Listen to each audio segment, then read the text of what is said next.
Um grande abraço para você que está aí do outro lado, começando aqui mais um Fala com o Mauro. Mas infelizmente hoje a gente não vai falar só de coisas alegres, só de vitórias, música, arte, não. Hoje a gente vai usar o programa para falar de uma coisa que é uma necessidade social, que é o fato de agressão contra as mulheres. E eu estou aqui ao lado da Paula Veloso, que é a criadora do perfil do Instagram Colheres de Ouro, que vai contar pra gente aqui a sua experiência, né? Tudo bem, Paula? Tudo jóia, Como é que graças estão as coisas? Tudo tranquilo. Agora estão caminhando, né? Agora tá tudo bem. Vai indo devagarzinho.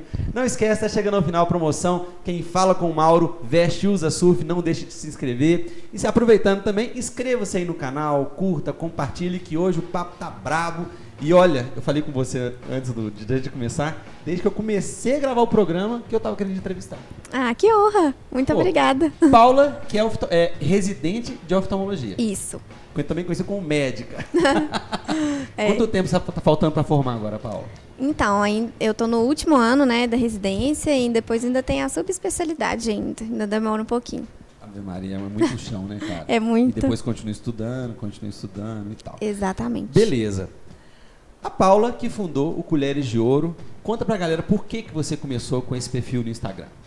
Então, na verdade, esse perfil surgiu como uma demanda que eu tive logo depois, não foi exatamente logo depois que eu fui agredida, mas 5 meses depois, exatamente de eu ser agredida, surgiu um caso da Tatiana Spitzner, não sei se vocês lembram. Esse caso foi aquele caso que o marido dela, né, na época, jogou ela do 4º andar de casa. Só que no início, as pessoas sabiam que ela tinha caído, né, da sacada do prédio, mas ele fugiu e eles não sabiam o que tinha acontecido direito, né? E foram umas pessoas lá no Fantástico defender ele, que ele jamais seria capaz de fazer alguma coisa assim. E aí, quando surgiram as primeiras imagens de ele agredindo ela na garagem do prédio, foi que eu me vi ali. Foi quando eu vi que aquilo ali, o meu desfecho poderia ter sido diferente. E se ela não está viva mais para contar, né, o que aconteceu, então ela ficou um tempo, todo mundo achando que ela não tinha sido agredida, eu que estou viva, eu preciso de falar. E aí foi aí que surgiu essa demanda. Eu peguei o vídeo e fiz um post mesmo no meu Instagram pessoal. Isso me deu assim, uma repercussão absurda, que eu nunca imaginei que ia ter. Muitas pessoas compartilharam o meu texto, o vídeo, e muitas pessoas vieram falar comigo, olha, eu passei pela mesma coisa, pessoas do meu meio que eu nunca imaginei. E aí eu senti uma demanda de separar o meu Instagram pessoal desse tema, até porque ele era fechado, então muita gente não tinha acesso. E aí eu tive essa ideia, mas eu nunca imaginei que ele tomaria essa proporção. Você fala, nossa senhora, eu juro que eu vou me segurar, eu tô emocionadíssimo de você estar aqui. Eu sei que você está acostumado com essa reação dos outros já, mas você fala uma coisa que é muito forte. Na verdade, você foi agredida pelo seu companheiro, né? Isso, meu ex-marido. Eu era casada. Eu tenho mãe, eu tenho irmã, eu tenho amigas, eu tenho prima, eu tenho colegas. Isso, quando eu fiquei sabendo que isso aconteceu, e infelizmente eu tive o desprazer de conhecer essa figura, me deu um negócio muito ruim, cara. Porque a gente estava falando agora mesmo de como o mundo tá maluco e tal, e a gente não vive nesse mundo, vive sim. Isso acontece do nosso lado e a gente nem sabe o que está acontecendo. E eu acho que assim, é muito forte quando você fala assim, eu fui agredida. Como é que começa esse eu fui agredida? Agora que passou a agressão, né? Porque você nunca mais vai deixar de ter sido agredida, né? Isso fica marcado em você de uma forma eterna, sei lá. Em você e em todo mundo que cerca. Com certeza. Né? Em mim você não tem a menor dúvida. Eu estou absolutamente revoltado, mas depois eu falo um pouco mais disso. Mas como é que, depois que passou o caso, quando você olha para trás, você olha assim, poxa, aquilo ali já era um sinal de agressão. Como é que é isso? Como é que você vê isso? Então, eu acho que toda agressão, ela começou desde o primeiro dia que você conhece aquela pessoa. Porque a gente nunca sabe quem é agressor e quem não é. A gente é como se a gente tivesse sido enganado, né? Geralmente os agressores, né, com quem as mulheres que eu tenho contato, geralmente não são pessoas agressivas a um primeiro momento. São pessoas extremamente conquistadoras, até porque se não existe vínculo afetivo, você não aceita que uma pessoa te agrida, né? Mas o que leva à agressão... Se não existe vínculo afetivo, você não deixa que a pessoa te agrida. Isso. Porque, por exemplo, se for um estranho, a pessoa não pode falar de qualquer jeito com você, né? Você acha estranho, mas à medida que vai criando vínculo afetivo, aí que mora o perigo. Aí os agressores, eles sempre tentam cercar a mulher e quando ela está já psicologicamente dependente dele, envolvida, começam as agressões piores e aquilo ali vira um negócio do cotidiano mesmo, sabe? E ela começa Coisas a naturalizar isso, começa a naturalizar aquilo. Tanto que, no meu caso, hoje eu olho para trás e vejo que, desde o início, eu já tive 1000 sinais. Então, talvez, se eu tivesse desvinculado dele antes, desde o primeiro momento, assim, se eu já tivesse essa informação que eu tento passar para as mulheres, a gente talvez não teria acontecido isso, né? E muitas mulheres não estariam... Mas quando você fala que desde o primeiro momento, o que é? O que é esse sinal? É um amor extremo, é um elogio demais. Não estou dizendo que isso é errado, tá? Porque tem gente que é assim. Só que é uma pessoa extremamente over, assim. É o excesso de tudo. É o excesso de você é maravilhosa, você é a mais perfeita, você é... E aí depois começa a vir os elogios seguidos de algo assim... Ah, mas pra que você vai fazer isso? Ah, mas pra quê? Por quê? É uma pessoa que te eleva tanto para você poder confiar nela. E no final das contas, você tá dependente daquela pessoa. Entendi. Ele cria um porto seguro em si. Né? Exato. Você não precisa de você. Exato. Ele é como se ele te segurasse de uma forma assim, olha, eu sou a pessoa que te dou valor. Nossa, eu fico muito nervoso, cara. Vou tentar me manter na pauta, porque realmente é muito... Não, mas essa reação é normal, assim, das pessoas, porque é uma coisa que a gente não convive, né? Não, mas é porque, assim, e você fica pensando na pessoa e é possível. Quando eu recebi a notícia da sua agressão, acabou meu chão. Porque você convive com a pessoa e jamais passaria na minha cabeça uma coisa dessa. Quer dizer... Tem monstro dentro de casa o tempo inteiro, né? E isso tem até uma porcentagem disso, que as agressões normalmente são dentro de casa, né? É mais de 70%. Mais de 70%. Gente, tem que ficar muito ligado com isso. E também dizer para vocês que o espaço que eu estou abrindo no Falo Com Amor para você é para dizer que vocês não estão sozinhas. Vocês não estão sozinhas, né? Você se sentiu sozinha quando aconteceu a agressão? Então, quando aconteceu a agressão, eu, a princípio, é uma coisa que eu sempre tento falar com as mulheres e com a sociedade também.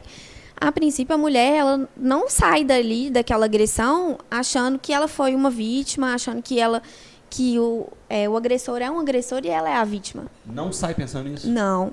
Você tem vergonha, você sente culpa, porque o vínculo afetivo não acaba ali na agressão, né? O vínculo afetivo ele vai acabar quando você se trata, quando você começa a curar as suas cicatrizes. Mas no início você não tem essa consciência. No início você ainda tem muitas mulheres que voltam, não é à toa. É porque tem esse vínculo afetivo que é psicologicamente... Foi trabalhado também. A mulher foi castrada psicologicamente, digamos assim, intelectualmente, né? Então ela acha que ela não é capaz de viver, inclusive, sem aquela pessoa. E aí vem a fase da vergonha, da culpa. Você ficou envergonhada? Então, na verdade, eu não queria contar pra ninguém. Porque imagina, né? O que as pessoas vão dizer? A gente pensa assim. Pela sua cabeça assim, não, a culpa é minha. Eu tô sendo agredida porque eu mereço isso. No início, as próprias pessoas, assim, mais da parte dele, me falavam assim, nossa, mas ele foi preso. Ai, ele tá dormindo com o presidiário. Ele... Sabe, assim, isso tudo cria um ambiente... Não sei. Isso tudo cria um ambiente para a vítima de culpa. Entendi. Nossa, mas eu tinha uma relação com essa pessoa, coitada da família. Eu tô prejudicando ele, né? Isso, coitada da família dele, coitada da mãe que vai ter que ir lá na cadeia e tal. Era essa próxima pergunta, assim, como é que... Você até começou a responder já, como é que a sua família reagiu, como é que seus amigos reagiram? Que não eram só seus amigos, né? Eram amigos dos dois. Isso. Como é que foi? Porque você não agride só quem você está agredindo. Você está agredindo todo mundo, cara. Eu me senti plenamente agredido. Você não tem a menor dúvida disso. A gente nem tinha tanto contato assim. Mas eu me senti plenamente agressivo. Repito, eu tenho minha esposa. Como é que começou? Como é que as pessoas receberam essa notícia? Assim como eu? Então, na verdade, eu não tive esse feedback assim no início, porque as pessoas sabiam, mas ninguém vinha falar comigo, só pessoas muito próximas. E eu estava bem reclusa mesmo, eu não queria responder ninguém no primeiro mês, e eu estava querendo viver minha vida e esquecer tudo. Mas isso fez com que as pessoas ficassem muito tempo caladas, recuadas, sem poder falar comigo. E quando eu fiz o Instagram, 5 meses depois, é que todo mundo conseguiu, ufa, agora eu posso falar com ela. E muitas pessoas... Uma abertura. Isso. E muitas pessoas não tinham coragem também de falar comigo, até porque eu não expus essa situação para todo mundo saber. Eu queria viver minha vida, esquecer tudo e pronto. Mas teve essa demanda, né, do Instagram, e eu achei que eu tinha que fazer alguma coisa por isso, assim, que eu não podia ficar calada. Se eu passei por isso e tô viva, né, eu tive uma bênção. Cara, isso é tão verdade, porque você sobreviveu, né? Exato. Porque pra mim não tem essa de foi uma tentativa de assassinato. Sim, a pessoa não mede, não mede. Porque muitas mulheres morrem durante as agressões físicas. Porque é um golpe diferente, né? Um golpe um pouco mais forte. Claro. É uma asfixia que demora um pouco mais de tempo. Nossa. E acaba... Nossa Senhora! Você tá nervoso, Mal? Tô até suando, de verdade. Não tem lógica. Desculpa, mas é porque eu falo assim, é porque pra mim já mas ficou... Mas vamos falar, assim, é necessário, né? Isso. Mas, e aí muitas mulheres morrem, assim, nas agressões. Ele me jogou na parede, assim, eu podia ter caído com a cabeça um pouco mais forte e morrido. Então, é uma questão de sorte e azar mesmo, que, na verdade, é sempre azar, né? Como é que foi? Como é que foi a sua agressão? Então, a minha agressão começou, resumindo... A final, né? A última, né? Resumindo, essa agressão do espancamento, né, que ele me prendeu em casa... Começou depois de uma festa que teve lá no apartamento onde eu morava.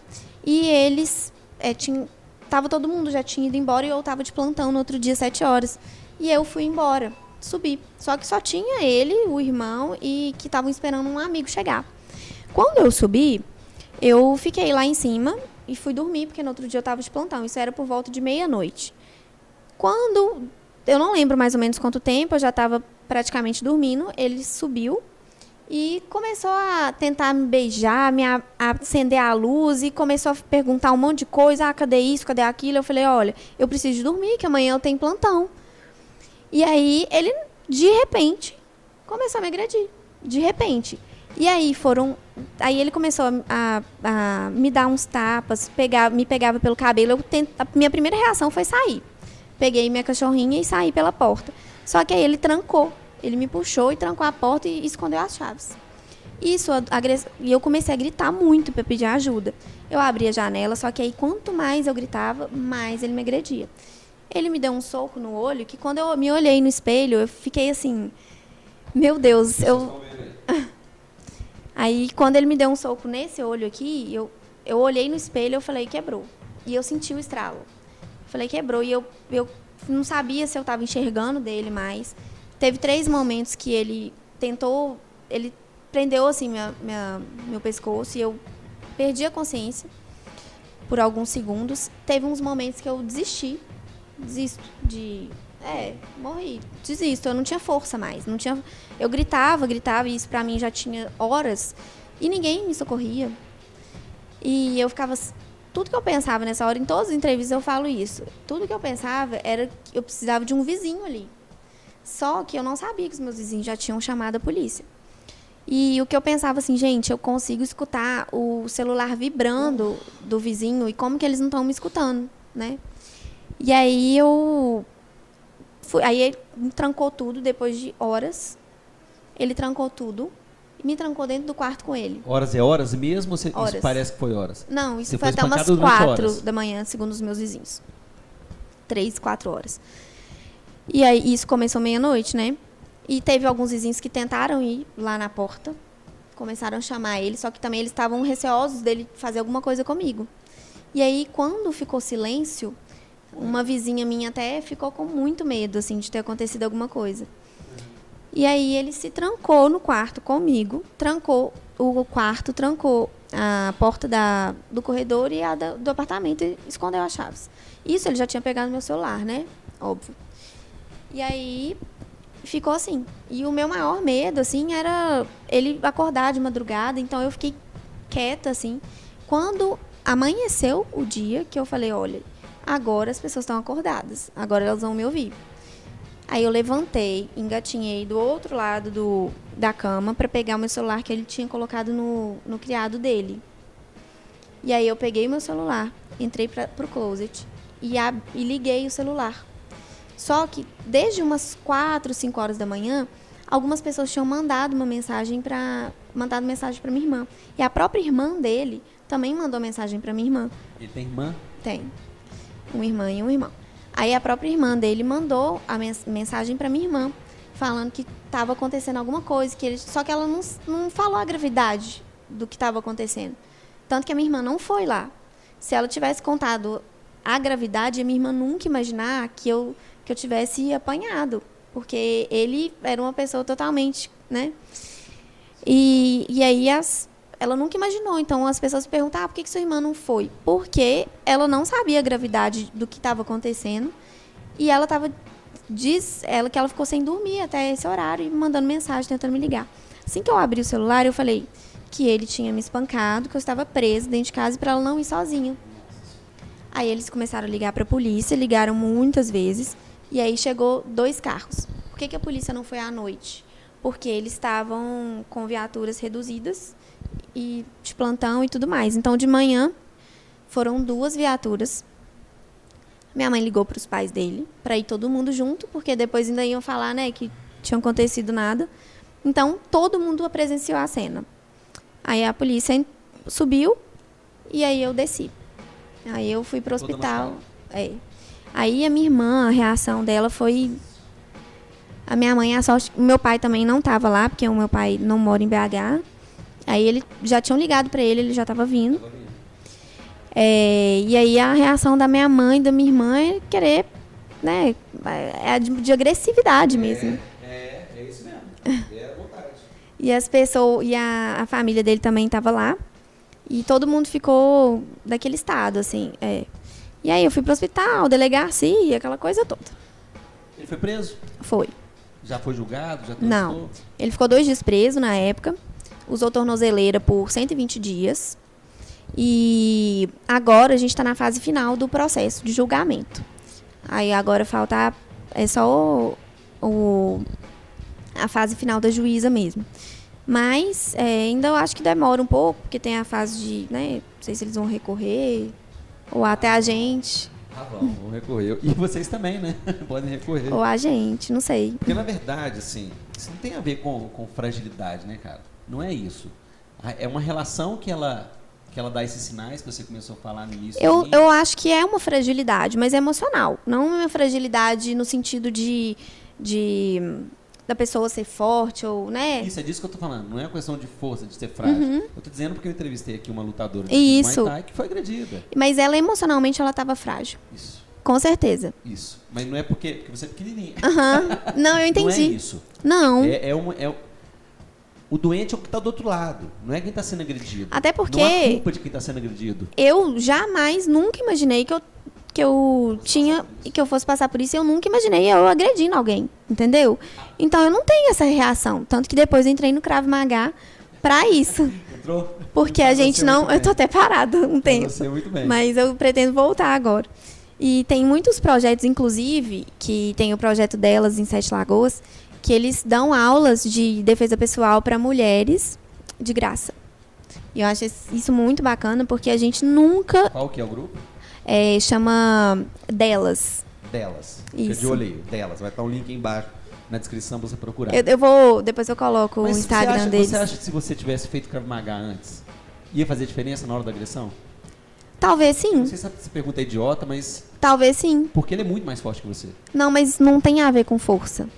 Tem a ver com saber sair dos golpes, entendeu? Tem a ver também com atitude, né? Isso. Como você fica anulada, né? E tem a ver com você... A primeira coisa do CRAV é você saber se defender antes da agressão. Entende? Eu acho que provavelmente eu não teria como, porque eu estava dormindo de costas. E eu nunca ia imaginar. Mas é muita covardia num lugar E eu nunca ia imaginar que eu ia ser incomodado. agredida dessa maneira pelo meu marido, né? Imagina. Tem um texto que você botou acho que é o primeiro texto que você botou? No Qual? Mulheres de Ouro, que fala da história do seu pai entregando a menina, que não imagina que fosse acontecer. Não. Acho que é o bem no início mesmo. Bem no início, isso. Eu acho aquilo maravilhoso. Eu vou até colocar pra galera isso aí. Passado isso tudo, como é que você vê isso aí? Eu fico pensando assim, pra mim já não é mais um ser humano, sabe? É um animal aquilo. Não, os animais não fazem isso. É verdade, né? Assim, mas a gente à coloca toa, no senso comum essa coisa animalesca. É uma coisa animalesca. instintiva, né? E sem mas pensar. Que instinto é esse? Que instinto é esse que você agride uma pessoa que está deitada, dormindo, menor que você? É muito complexo, sua esposa, né? Que instinto é? Que é isso? Na verdade, assim, é muito complexo, assim, todo o processo de como um homem se transforma nesse homem, né? Aí a gente teria que fazer outra entrevista. Paula vê isso, assim, como é que... Então, hoje em dia, ainda mais que eu trabalho com o olho, né? Lá onde eu trabalho... Mas perdeu um olho, né? Na verdade, assim, não chegou a ter nenhuma lesão grave, sabe? No meu olho. Mas, graças a Deus. Mas, assim, eu fiquei com o olho muito inchado, sem enxergar por muitos dias. No Insta aí do Colégio de Ouro.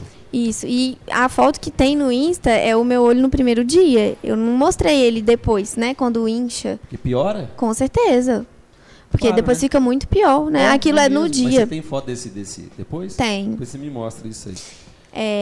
E aí, assim, eu como médica, eu comecei uns trabalhos em faculdades, dando palestra, principalmente para médicos e profissionais da área de saúde, para tentar conseguir conscientizar essas pessoas de algo que a gente não aprende na faculdade, que é abordar essa vítima. Porque a vítima simplesmente não é uma lesão, né? E muitas vezes eu já atendi, antes disso acontecer comigo, mulheres que eu tinha certeza que tinham sido agredidas, mas a abordagem era simplesmente, vou tratar aqui qual que é a queixa dela, né? Vou tratar, né? E pronto, não é meu problema. Só que, na verdade, é um problema nosso, sim, porque a gente precisa de notificar esses casos, e é uma notificação que é obrigatória ao médico, senão a gente pode ter sanções na justiça mesmo. E quando isso aconteceu comigo, eu comecei a perceber, assim, mas, né, às vezes as coisas só acontecem, a gente só percebe quando acontece com a gente, e é isso mesmo. E aí, eu tenho feito esse trabalho nas faculdades, eu dou palestras, para exatamente ensinar esses médicos um pouco, assim, pelo menos da abordagem, o que está por trás daquela lesão. Entendi. E está funcionando? Tá dando efeito? Eu acho que sim, tomara, né? Tomara que a gente viva num mundo melhor. Paula, tá super correndo, tá cheio de compromisso hoje. Não, tá tranquilo. Achei ótimo. Eu queria fazer uma coisa com você, que é assim, que não foi só você agredida, como eu te disse, a sociedade foi agredida, eu tenho irmã, eu tenho esposa, eu tenho mãe. Eu queria te pedir desculpa, como homem, e te dar um abraço. Não, gente, assim, pelo amor. Porque não é só culpa. Não, mas a gente vive numa sociedade patriarcal mesmo. Sem essa bobajada de machismo, feminismo, isso é uma bobagem. O que aconteceu com você foi concreto, foi real, e foi um homem que te agrediu. Eu, como homem, me sinto envergonhado de te dar um abraço de desculpa, pedir desculpa disso. Em nome dos homens, assim, envergonhado desse homem que está do seu lado, que é pequenininha, mas que fala com essa força toda. Eu acho assim... Cara, desculpa. E, na verdade, assim, a minha opinião é um pouco diferente da sua, né? Porque eu acho que isso tudo está relacionado... Porque eu acho que isso tudo está, sim, relacionado com o machismo. Porque a nossa sociedade é patriarcal. O homem se sentir dono da mulher é o princípio básico para uma agressão. E é o princípio básico dos relacionamentos abusivos. Se o homem... a mulher, ela geralmente não tem essa... Tem algumas mulheres que são abusivas, existe. Muitas. Isso também Porém, não são os homens que morrem todos os dias. Simplesmente porque a mulher queimou o arroz. Simplesmente porque o filho dela tirou nota ruim na escola. não são os homens que morrem porque a mulher saiu de saia e porque ela trabalha em um lugar que ele não aceita o colega de trabalho, entendeu? Então, eu acho que essa questão do machismo, ela está muito arraigada, tanto nas mulheres também, na sociedade inteira. Deixa eu só amenizar. Mas o que me dá preguiça, tanto de machista quanto de feminista, é a forma como isso está sendo tratado de forma leviana.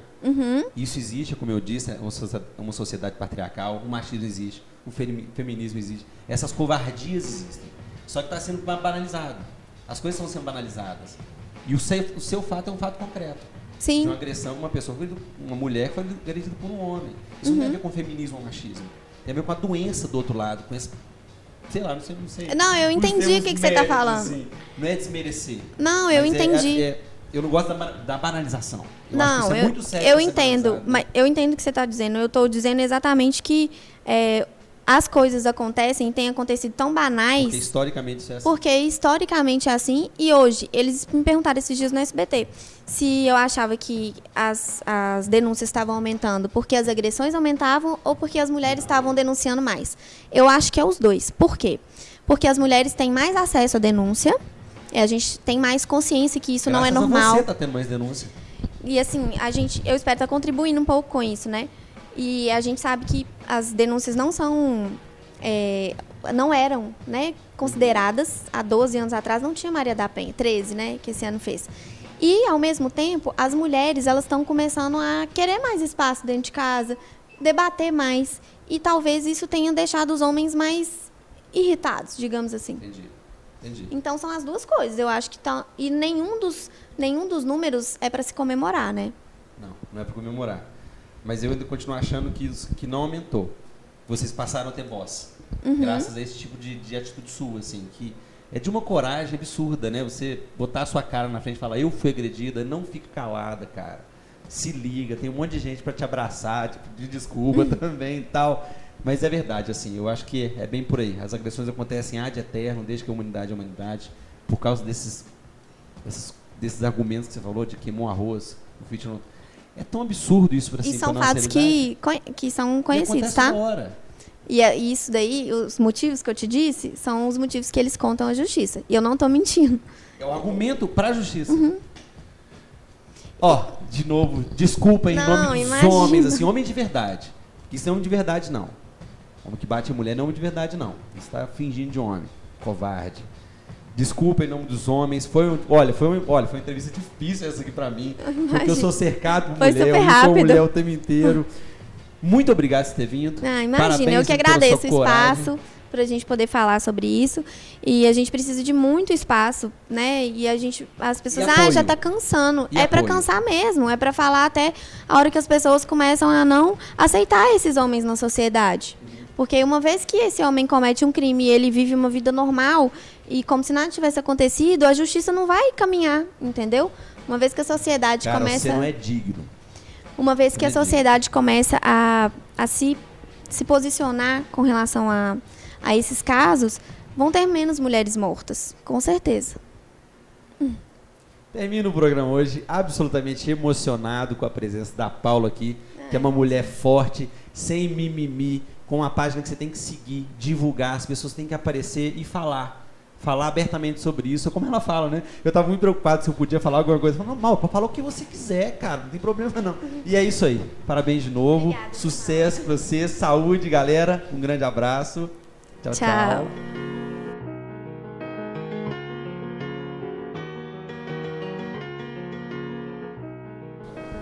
Meu nome é Paula Veloso, eu tenho 31 anos, eu sou residente de oftalmologia e eu fui vítima de violência doméstica pelo meu ex-marido. Eu criei uma página no Instagram chamada Colheres de Ouro. E hoje eu fiz uma entrevista aqui com o Mauro e queria indicar para vocês a entrevista dele com o Gleuber Venâncio.